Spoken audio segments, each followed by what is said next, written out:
கர்த்தருடைய பரிசுத்த நாமத்திற்கு ஸ்தோத்திரம். இன்னைக்கு நம்ம ஏசாயா 7வது அதிகாரம் 5வது வசனத்தை தியானிக்க இருக்கிறோம். ஏசாயா 7:5 ஜெபத்தோடு இந்த செய்திக்குள்ளே கடந்து சொல்லும். என்ன என் ஆனந்தம், என்ன என் ஆனந்தம் சொல்லக்கூடாதே. மன்னன் கிறிஸ்து என் பாவங்கள் எல்லாம் மன்னித்து விட்டாரே. மன்னன் கிறிஸ்து என் பாவங்கள் எல்லாம் மன்னித்து விட்டாரே. கூடுவோம், ஆடுவோம், பாடுவோம், ஒன்றாய் மகிழ் கொண்டாடுவோம். கூடுவோம், ஆடுவோம், பாடுவோம், ஒன்றாய் மகிழ் கொண்டாடுவோம். நாடியே நம்மை தேடியே வந்த நாதனை போற்றிடுவோம். நாடியே நம்மை தேடியே வந்த நாதனை தோத்தரிப்போம். என்ன என் ஆனந்தம், என்ன என் ஆனந்தம் சொல்லக்கூடாதே. மன்னன் கிறிஸ்து என் பாவங்கள் எல்லாம் மன்னித்து விட்டாரே. பாவங்கள், கோபங்கள், சாபங்கள் எல்லாம் பரிகரித்தாரே. பாவங்கள், சாபங்கள், கோபங்கள் எல்லாம் பரிகரித்தாரே. தேவாதி தேவன் என் உள்ளத்தில் வந்து தேற்றிய விட்டாரே. தேவாதி தேவன் என் உள்ளத்தில் வந்து தேற்றிய விட்டாரே. என்ன என் ஆனந்தம், என்ன என் ஆனந்தம் சொல்லக்கூடாதே. மன்னன் கிறிஸ்து என் பாவங்கள் எல்லாம் மன்னித்து விட்டாரே. அச்சயன் பச்சமாய் ரட்சிப்பை எங்களுக்கு அருளினதாலே. அச்சயன் பச்சமாய் ரட்சிப்பை எங்களுக்கு அருளினதாலே. நிச்சயம் சுவாமியை பற்றிய சாட்சி பகர வேண்டியதே. நிச்சயம் இயேசுவை பற்றிய சாட்சி பகர வேண்டியதே. என்ன என் ஆனந்தம், என்ன என் ஆனந்தம் சொல்லக்கூடாதே. மன்னன் கிறிஸ்து என் பாவங்கள் எல்லாம் மன்னித்து விட்டாரே. வெண்ணங்கி பொன்முடி வாத்தியம் மேல் வீட்டில் ஜெய கொடியுடனே. வெண்ணங்கி பொன்முடி வாத்தியம் மேல் வீட்டில் ஜெய கொடியுடனே. மண்ணுலகில் வந்து விண்டு உலகில் சென்ற மன்னனை தோத்தரிப்போம்.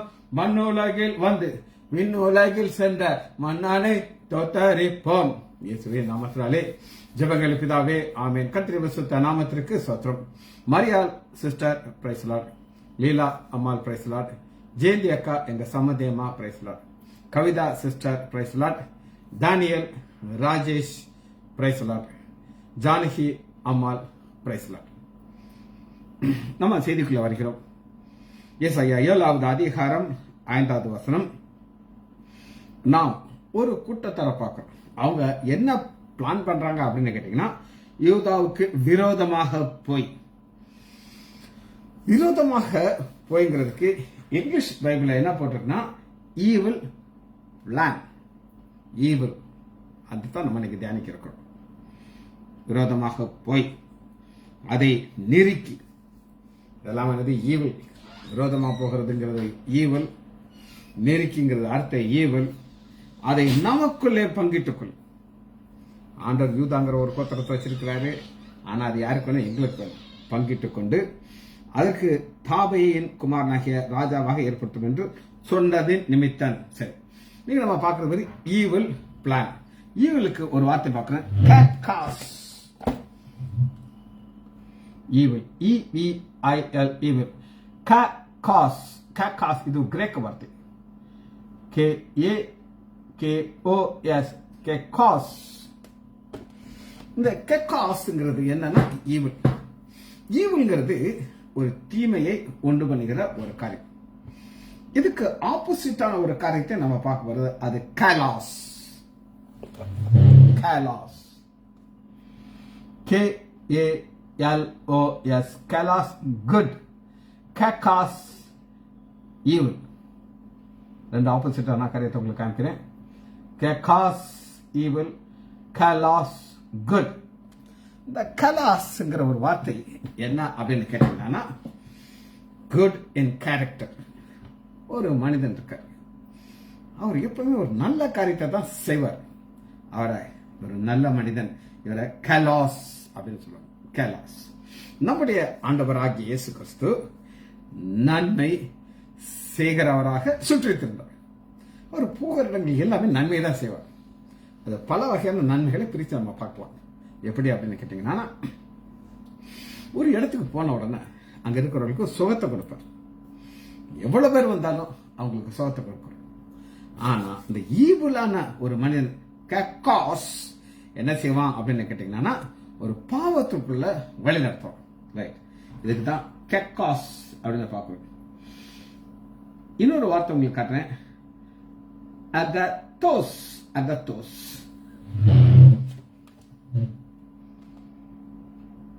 பி போட்டிருக்கேன் பாருங்க. அகத்தோஸ். AGATHOS. அகத்தோஸ். இந்த அகத்தோஸ் என்னன்னா நான் உங்களுக்கு சொல்ல அகத்தோஸ் useful good in act. Useful good in act. இதுக்கு ஒரு வசனத்தை நம்ம பார்க்க போகிறோம்.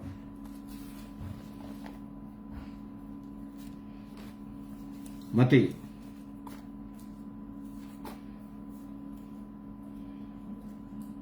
15வது அதிகாரம் 19 வசனம். 15-19. எப்படி எனில் இருதயத்திலிருந்து பொல்லாத சிந்தைகளும் கொலைபாதகங்களும் விபச்சாரங்களும் வேசித்தலும் இவைகளே ஒரு மனுஷனை தீட்டுப்படுது. அப்ப அந்த கலாஸ் எங்கே இருந்து வருகிறது அப்படின்னு கேட்டீங்கன்னா, இருதயத்திலிருந்து வருது. இருதயத்தை நம்முடைய ஆண்டவராகிய இயேசு கிறிஸ்து எப்படி பார்க்கறாருன்னா, 2 காரியமும் இருதயத்திலிருந்து வரும். ஒன்று பொல்லாத சிந்தைகளும் வரும். இதுதான் useful in good or act. இப்ப ஒரு சாட்சி நம்ம பார்க்க போகிறோம். சொல்லுகிறது பவுல் சொல்லுகிறார். வாசிப்போமா? 2 தீமோத்தேயு 4வது அதிகாரம் 17வது வசனம். நம்மளுடைய வாழ்க்கையில இந்த கக்காஸ் எப்ப நம்மளை மேற்கொள்ளாம சுத்தி வந்துகிட்டே இருக்கும். அப்படி பவுலுடைய ஒரு அனுபவத்தை நான் காட்டுறேன். 2 தீமோத்தேயு 4வது அதிகாரம், கர்த்தரோ எனக்கு துணை நின்று 18வது வசனம், கர்த்தர் எல்லா தீமையிலிருந்தும் என்னை ரட்சித்து. எல்லா தீமைகள். அப்ப நம்முடைய வாழ்க்கையில கக்காஸ் இருக்கக்கூடாது, ஆனா கலாஸ் இருக்கணும். இந்த கக்காஸ்ங்கிறது நம்ம மேற்கொள்ள வரும். ஆனா பவுல் சொல்கிறார், கர்த்தர் எல்லா தீமையிலிருந்தும் எல்லா கக்காசிலும் இருந்து என்னை ரட்சித்து தம்முடைய பரம ராஜ்யத்தை அடையும்படி காப்பாற்றுவார். பரம ராஜ்யம் இதுதாங்க. நம்ம ஒரு பாதையில போய்கிட்டு இருக்கோம். இந்த பாதையில போகும்பொழுது என்னதான் வரும் அப்படின்னு கேட்டீங்கன்னா, கக்காஸ் தான் வரும், தீமை தான் வரும், அதுல சந்தேகமே இல்லை. ஆனா நம்மள தம்முடைய பரம ராஜ்யத்திலே அடையும்படிக்கு காப்பாற்றுவார். அவருக்கு சதா காலங்களும் மகிமை உண்டாவதாக. சதா காலம் மகிமை. இப்ப மகிமைங்கிறது என்ன அப்படின்னா, நாம் அவருக்கு கொடுக்கணும். ஒரு சாட்சி சொல்லிக்கிட்டே இருக்கணும். எனக்கு கர்த்தர் செய்த நன்மைகளை நான் அதை சொல்லிக் கொண்டே இருக்கணும். நான் சொல்ல சொல்ல சொல்ல ஆண்டவர் கிருபைகளை கொடுத்து கொண்டே இருப்பார். சரி, இந்த கக்காஸ்ங்கிறத இன்னொரு ஆங்கிள் நான் உங்களுக்கு சொல்லி கொடுக்குறேன். இன்னொரு ஆங்கிள் என்ன அப்படின்னு கேட்டீங்கன்னா, எடுத்துக்கொள்ளுமா? 1 பேதுரு 3வது அதிகாரம் 10வது வசனம். ஜீவனை விரும்பி நல்ல நாட்களை காண வேண்டும் என்கிறவன் பொல்லாப்புக்கு தன் நாவையும் கழுவத்துக்கு காரணம்.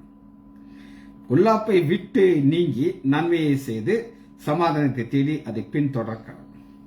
சரி, இங்க 2 வார்த்தையுமே உள்ள ஆவியான வச்சிருக்கிறார். கலாசம் வச்சிருக்கிறாரு, கக்காசம் வச்சிருக்காரு. ஒரே வார்த்தை. எல்லாருக்கும் ஆசை என்ன அப்படின்னு கேட்டீங்கன்னா, ஜீவனை விரும்பி நல்ல நாட்களை காண வேண்டும் என்கிறோம். பொல்லாப்புக்கு தன் நாவையும் கபடுக்கு தன் உதட்டையும் விலக்கி காக்கிறோம். உங்களுக்கு நான் ஒரு அம்மாவை பத்தி சொன்னேன். அவர் மகன் இங்க இருக்காங்க. அந்த அம்மா பேர் நான் சொல்ல மாட்டேன், எல்லாருக்கும் தெரியும்.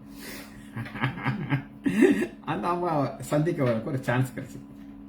அப்ப நான் கேட்டேன், எப்பா இப்ப நீங்க பிரச்சனை இருக்கிறதுக்கு காரணம் என்ன அப்படின்னு தெரியுமா? எனக்கு என்ன தெரியும் அப்படின்னு சொல்லிச்சு.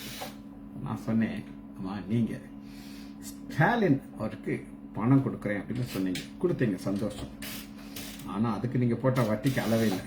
ஆனா அந்த மாதிரி என்ன எக்ஸ்பிளேஷன் சொல்லுது அப்படின்னு கேட்டீங்கன்னா, நான் என்னுடைய பிக்சட்ல இருந்து தானே நான் அந்த ரூபாய் எடுத்து கொடுத்தேன். நான் பிக்சட்ல உள்ள பணம் எனக்கு குறையுதில்ல அப்படின்னு சொல்லிச்சு. ரைட்டு, இல்லைன்னு நான் சொல்லலை. வட்டிக்கு வட்டி என்ன கணக்குமா அப்படின்னு கேட்டேன். ஒன்றும் வாயவே திறக்கல. நான் சொன்னேன், அந்த வட்டிக்கு வட்டி பணம் கொடுத்து நான் ஏன் பணத்தை கொடுத்தேன். நான் அப்புறம் ஸ்டாலின் எனக்கு திரும்ப அதை கொடுத்தாரு. நீங்க அவர்கிட்ட என்ன சொன்னீங்க? நான் என்ன சொன்னேன், நீங்க சொன்னீங்க காசு தான் கடவுள சொன்னீங்களாமான்ட்டு. அதுக்கு அந்த அம்மா என்ன சொல்லுது அப்படிங்க, அதான் அங்க ஆச்சரியம். டாக்டர், என் நாக்கு கொழுப்பு பிடிச்ச நாக்கு சொல்லி இருக்கும். என்னன்னாக்கா, கொழுப்பு பிடிச்ச நாக்கு சொல்லியிருக்கும். அதனாலதான் இந்த பிரச்சனை உங்களுக்கு வந்துச்சுன்னு சொல்லி, இதைத்தான் இந்த வசனத்துல பார்ப்போம். அப்படி நான் சொன்னது இங்க இதுக்குள்ள இருக்கு பாருங்க. 1 பேதுரு 3வது அதிகாரம் 10வது வசனம். ஜீவனை விரும்பி நல்ல நாட்களை காண வேண்டும். நல்ல நாட்கள் கலாசை காண விரும்பி பொல்லாப்புக்கு தன் நாவையும் கபடக்கு தன் உதடுகளையும் விலக்கி காத்து பொல்லாப்பை விட்டு நீங்கி, பொல்லாப்பு ககாஸ், நன்மையை செய்து சமாதானத்தை தேடி, இந்த சமாதானம் எல்லாமே கைலாஸ். இது நம்ம செய்யணும். ரைட். இப்ப இதை நான் 2 வகையா நம்ம சொல்லுவோம். மாரல் ஈவில் அப்படின்னு ஒண்ணு இருக்குதுங்க. மாரல் ஈவில் அப்படின்னா என்ன அப்படின்னு நீங்க கேட்டீங்கன்னா, மத்தேயு 21வது அதிகாரம் மாரல் ஈவில் குறித்த ஒரு லிஸ்ட் இருக்குது. 21வது அதிகாரம் 41வது வசனம்.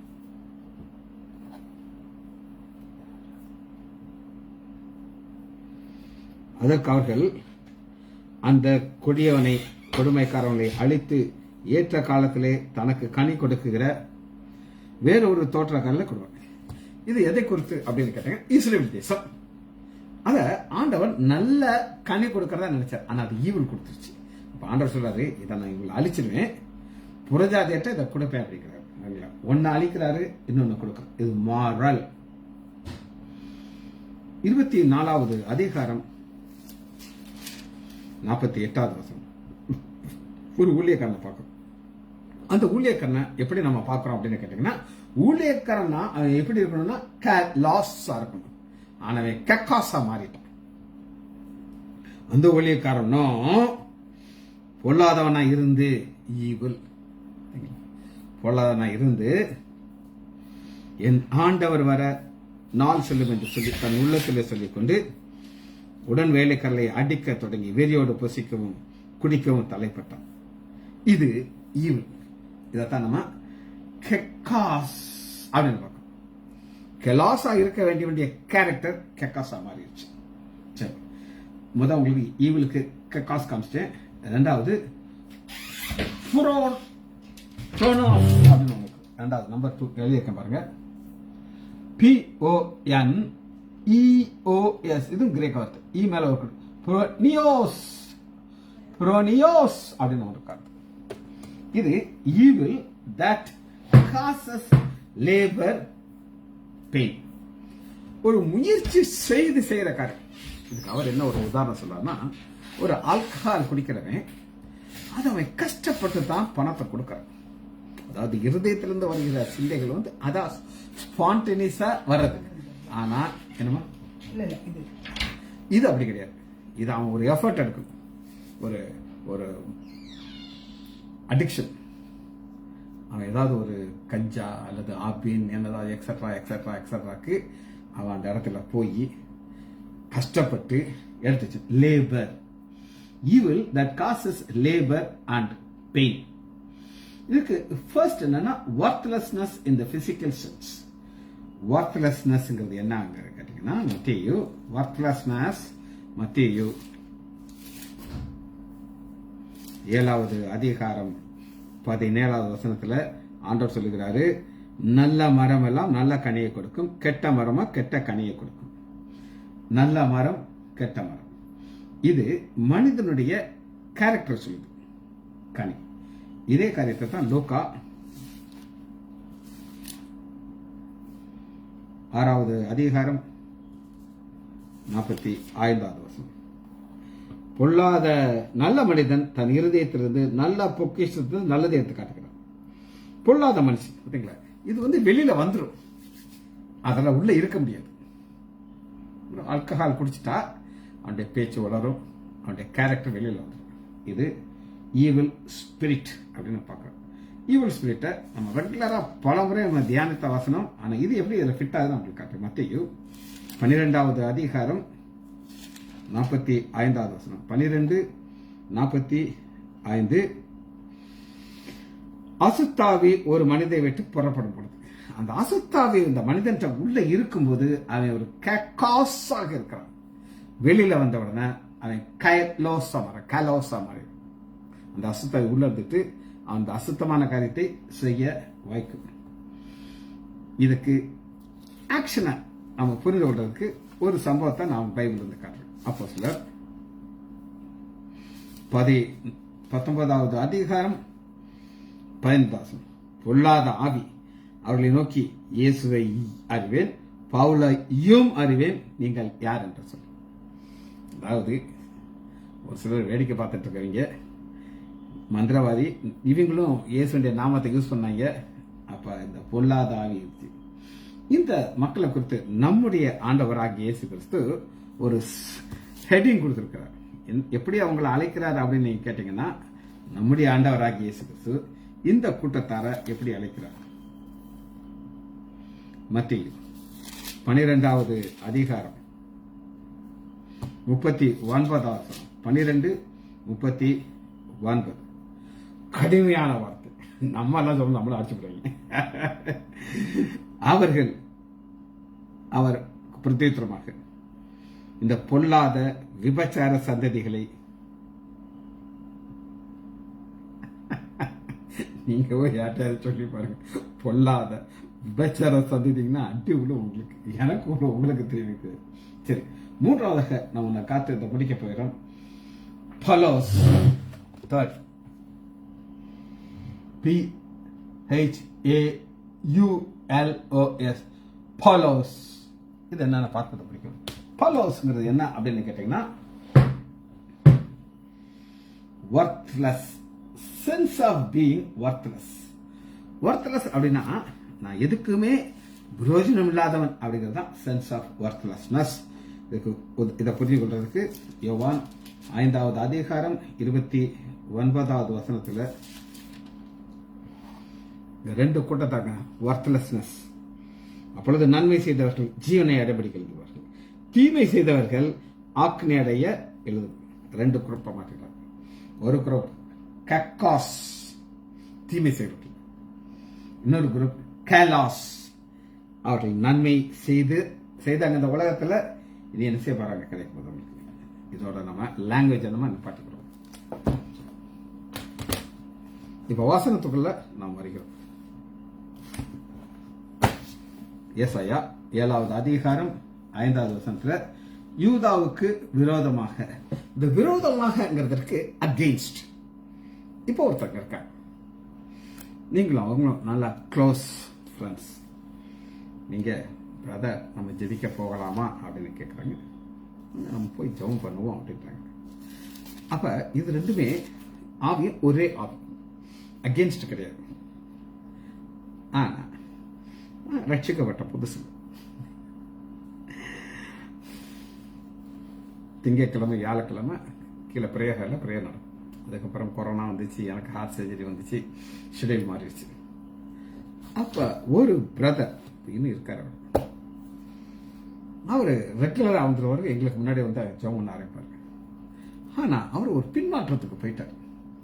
பின்மாற்றத்துக்கு போன உடனே அவர் என்ன செய்வார் அப்படின்னு கேட்டீங்கன்னா, பெரிய பாட்டில் தண்ணி வச்சிருப்பார், தண்ணியை குடிச்சுக்கிட்டே இருப்பார், தண்ணியை குடிச்சிட்டே இருப்பார். அவருடைய பிரச்சனை எப்படி ஆரம்பிச்சிச்சு அப்படின்னு கேட்டீங்கன்னா, அவங்க ஊருக்கு போயிருக்காரு, கிராமத்துக்கு. அந்த கிராமத்துல ஒரு கிணறு, இந்த கிணத்துல யாரோ சூசைட் பண்ணி செத்து போயிட்டாங்க. இதெல்லாம் காமனா நடக்கிறது. இவர் அங்க பார்த்துட்டு இருக்காராம். இவர் டைவ் பண்ண போறாரு. அந்த பிசாசு நான் வாயை திறந்து மௌனி கதிச்சான். இவரை பார்த்து வா வான்னு கூப்பிட்டுச்சான். இவரோட விழுந்துட்டாரான். துப்பக்கடியில் விழுந்த உடனே அவருடைய லைஃபே மாறிடுச்சு. ஒரு தீமை செய்கிற மனிதனாக மாறிட்டார். எங்கிட்ட வந்தார்.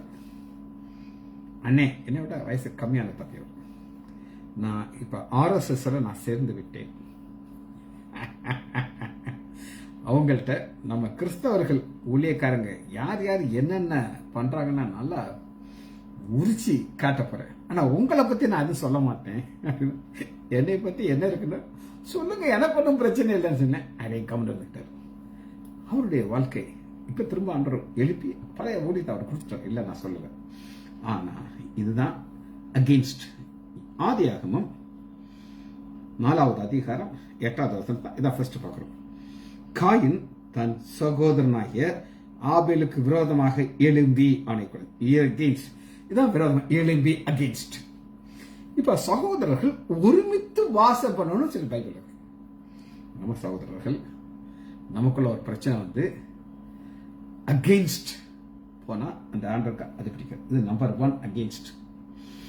நம்முடைய ஆண்டவராக இயேசு கிறிஸ்து எப்படி இதை சொல்லியிருக்கார் அப்படின்னு கேட்டீங்கன்னா, அகெயின்ஸ்டா இருக்கக்கூடாதுங்கிறதுக்கு அருமையான ஒரு உமையை காமிச்சிருக்காரு. அதை நம்ம பார்க்க போகிறோம். மத்தேயு 5வது அதிகாரம் 23வது வசனம்.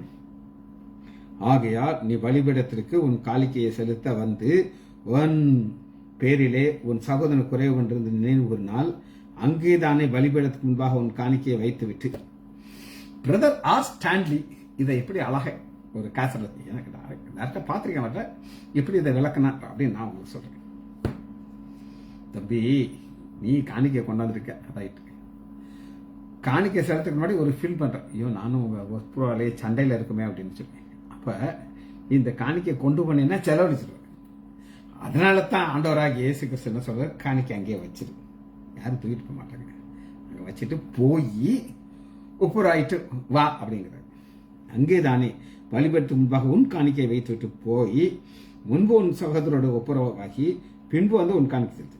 25 எதிராளி உன் நியாயாதிபதி இடத்திலே ஒப்பு கொடுக்காமலும் நியாயாதிபதி உன்னை சேவகத்தில் ஒப்பு கொடாமலும் நீ சிறைச்சாலையில போய் வைக்காதவருக்கு நீ எதிராளியின் வழியில போகும்போதே நீ ஒப்புறாய். நல் மனம். இது அகெயின்ஸ்டுக்கு ஆப்போசிட்டான நல் மனம் பொருந்தும். இது நம்முடைய ஆண்டவராக இயேசு கிறிஸ்து சொன்ன வார்த்தை. இது ஒன்று. இரண்டாவதாக இந்த அகெயின்ஸ்ட் எப்படி வருது அப்படின்னு கேட்டீங்கன்னா, ஆதியாகமம் 16:11. ஆதியாகமம் 16வது அதிகாரம் 11வது வசனம்.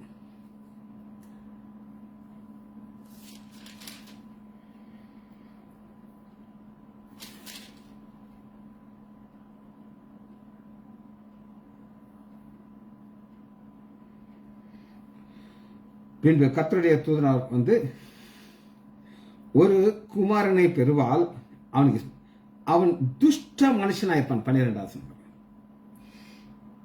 துஷ்ட மனுஷன்கிற ஒரு ஈவில் கேரக்டர் ஒரு மனிதன் பிறக்கிறதுக்கு முன்னாடியே ஆண்டவர் சொல்றார், இனி இப்படிதான் இருப்பான். ஈவில், அவன் ஒரு துஷ்ட மனிதனாக. இது மகனுடைய குணாதிசயம். அங்கம்மாள் அப்படின்னு ஒரு அம்மா இருந்துச்சு, இறந்துருச்சு. அந்த அம்மாவுக்கு ஒரு பையன் பேர் சுப்பிரமணி. எங்க அப்பா இருக்கும்போது இந்த சுப்பிரமணி சின்ன பையன். அப்போ ஒரு வாட்ச்மேன் இருந்தார். இந்த சுப்பிரமணி அந்த ஆளை கெட்ட வார்த்தை போட்டு திட்டியிருக்கான். உடனே அவர் ரொம்ப வருத்தத்தோடு எங்க அப்பாட்ட வந்து கம்ப்ளைண்ட் பண்றார், சார் அங்கம்மாள் மகன் சுப்பிரமணி என்னை கெட்ட வார்த்தை போட்டு திட்டுறான் அப்படின்னு.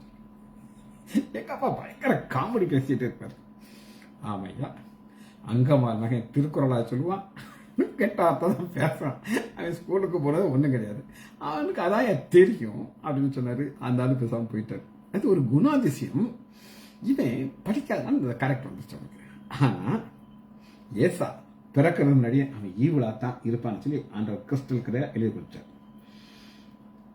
ஆனா அவனுக்காக ஒருத்தர் ஜெபம் போட்டுட்டார். ஆதியாகமம் 21வது அதிகாரம் 18வது சொல்றாங்க. நீ எழுந்து பிள்ளையை எடுத்துக்கொண்டு அவன் ஒரு பெரிய ஜாதியை ஆக்குவேன். சாக வேண்டிய பையனை ஆண்டவர் பெரிய ஜாதியை ஆக்குவேனாரு. ஆக்குனதற்கு காரணம் என்ன அப்படின்னு கேட்டீங்கன்னா, ஆதியாகமம் 17வது அதிகாரம் 17 இஸ்மவேல் உமக்கு முன்பாக பிழைப்பானாக என்று ஆபிரகாம் தேவனிடத்தில் விண்ணப்பம் பண்ணினார். ஆண்டவர் ஈசாக்கை பத்தி பேசுறார். ஈசாக்கு இல்ல, வானத்து நட்சத்திரத்தை போல ஆக்குவேங்கிறார். பாருங்க, இப்படிப்பட்ட ஒரு பெரிய வாக்குத்தத்தத்தை கொடுக்கிறேங்கிறாரு. ஆனா இவர் என்ன சொல்றாரு, பாருங்க, நான் அவளை ஆசீர்வதித்து ஒரு குமாரனை கொடுப்பேன், ஜாதிகள்லாம் அவங்ககிட்ட இருந்து வருவாங்கிறாரு. இந்த நேரத்துல இஸ்மவேல் உங்ககிட்ட பலி, அதாவது என்ன சொல்றது, ஆண்டவரே இல்லாததுக்காண்டி என்ன இருக்கிறவன். அவன் துஷ்ட மனுஷன். இன்னைக்கும் எல்லாருக்கும் அவனால பெரிய பிரச்சனை இருக்குது. சரி, மூன்றாவதாக இந்த அகெயின்ஸ்ட்ங்கிறது என்ன அப்படின்னு கேட்டீங்கன்னா, ஆதியாகமம் 37வது அதிகாரம் 37:18 யோசேப்பு பலவன் வர்ண அங்கி போட்டிருக்கிறவர் தூரத்துல இருந்து வர்றாரு. அவனுக்கு அகெயின்ஸ்டா பிரதர்ஸ் எல்லாம் ஒரு பிளான் பண்றாங்க.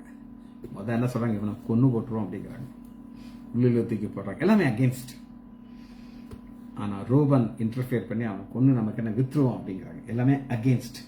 இந்த அகெயின்ஸ்டா உள்ள காரியத்தை இது எப்படி ஆண்டவர் முடித்து கொடுத்தார் அப்படின்னு கேட்டீங்கன்னா, ஆதியாகமம் 50வது அதிகாரம் 20 நீங்கள் எனக்கு தீமை செய்ய ஈவில்.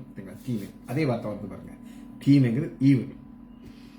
தேவனோ இப்பொழுது நடந்து வருகிறபடி வெகு ஜனங்களை உயிரோட அதுல என்ன செய்தார் அப்படின்னு கேட்டீங்கன்னா, இது எந்த லெவலுக்கு கொண்டு வந்துட்டார்னா, ஒரு ரட்சகனாக என்ன செஞ்சாரு, என்னை மாத்திட்டார்.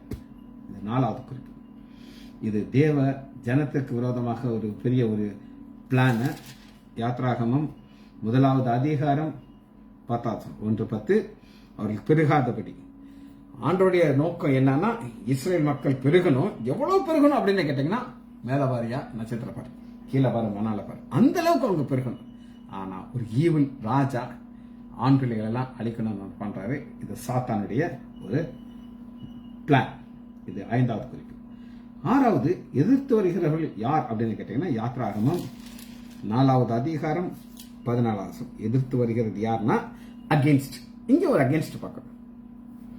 இப்ப மோசேட்ட ஆண்டவர் சொல்றாரு, நீ ஊழியத்துக்கு போன சொல்லி.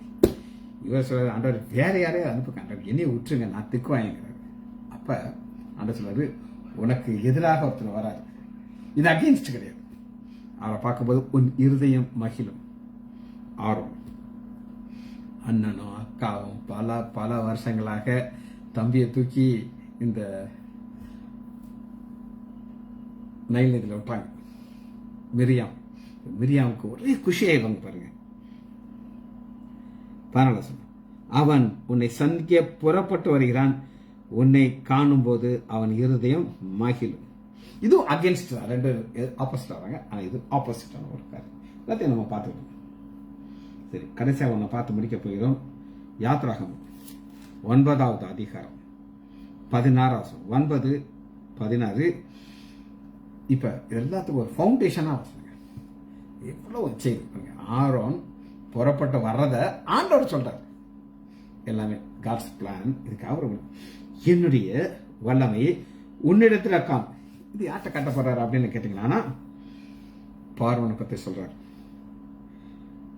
என் நாமம் பூமி எங்கும் பிரஸ்தாபமாகும்படி உன்னை நிலைநிறுத்தினேன். என் ஜனங்களை போக விடாமல் இன்னும் விரோதமாக உன்னை உயர்த்துகிறார். அகேன்ஸ்ட் ஒரு ஈவில் ஸ்பிரிட், ஈவில் ஆக்ஷன். ஜெபிச்சு முடிப்போமா? மகா இரக்கமும் கிருபையுமுள்ள பிதாவே, துதிக்கிறோம் ஐயா. அகேன்ஸ்ட் தேவ திட்டத்துக்கு ஒவ்வொரு காரியத்தையும் அவர்களுக்கு தந்ததுக்காக நன்றி. கலாஸ் என்றால் என்ன என்று எங்களுக்கு காமிச்சிருங்க ஐயா. இதெல்லாத்தையும் கற்றுக்கொள்றது ஆவியானுடைய ஒத்தாசைக்காக நன்றி. பிள்ளைகள் ஒவ்வொருவரையும் என் ஆண்டவராகிய இயேசு கிறிஸ்துவின் நாமத்தினாலே ஆசீர்வதிக்கிறேன். இயேசுவின் நாமத்தினால் ஜெபங்கள் பிதாவே. ஆமேன், ஆமேன், ஆமேன்.